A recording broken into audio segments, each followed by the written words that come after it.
jumpscare mediocre yang hanya mampu hadir di level berisik yang bahkan sempat membuat sebelah telinga gua bindeng. But overall, tontonlah seumpama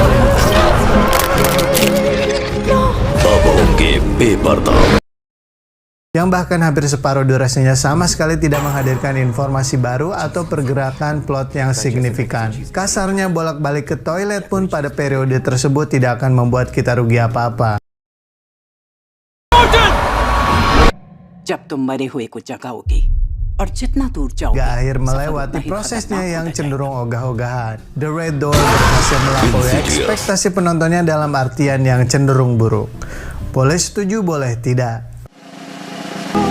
I'm seeing crazy stuff.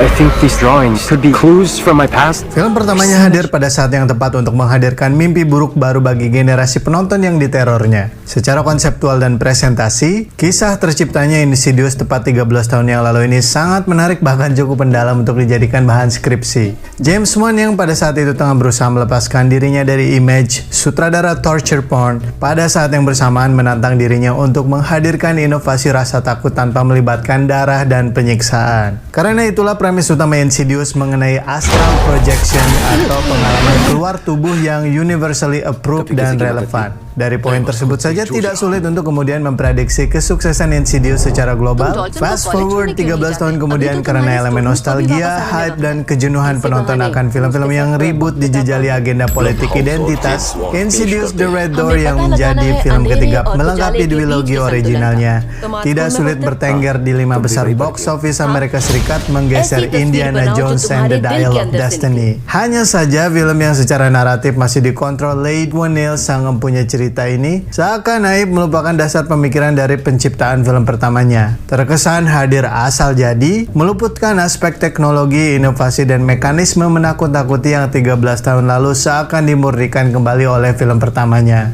Di debut penyutradaraannya, Patrick Wilson yang merangkap aktor utama seakan terlalu berhati-hati. Plot demi plotnya terkesan terlalu diatur, karena itu luput menghadirkan spontanitas dan daya hidup. Naskahnya yang gua curigai setipis naskah film pendek jelas tidak memberikan kompleksitas yang dibutuhkan. Memang di beberapa kasus film horor less is golden, namun di film ini hal tersebut tidak kejadian. Dinamika karakter Dalton dan Josh sangat kering chemistry. Dalton yang seharusnya diberikan karakterisasi yang jauh lebih kaya secara pengalaman rasa dan emosi, hadir begitu kaku dan unlikable. Josh setali 3 uang, sementara Rose Byrne yang masih memerankan Renee Lambert sejatinya berpotensi memberikan sentuhan motherly yang jauh lebih hangat dan tender yang boleh jadi bisa membuat pengalaman nonton film ini seperti terasa kembali ke rumah, hanya saja diberikan screen time yang terbatas. Belum lagi berkebalikan dengan duologi originalnya yang pintar menjaga pacing dan gelaran jumpscare. Secara umum, The Red Door hadir dengan parade jumpscare mediocre yang hanya mampu hadir di level berisik yang bahkan sempat membuat sebelah telinga gua bindeng. But overall, tontonlah seumpama merindukan keluarga Lambert, meski turunkan ekspektasi serendah-rendahnya untuk naskah yang ditulis dengan malas, yang bahkan hampir separuh durasinya sama sekali tidak menghadirkan informasi baru atau pergerakan plot yang signifikan. Kasarnya bolak-balik ke toilet pun pada periode tersebut tidak akan membuat kita rugi apa-apa. Masih cukup rewarding bagi fans duologi originalnya, hanya jika kita berhasil memaksakan diri bertahan hingga akhir melewati prosesnya yang cenderung ogah-ogahan.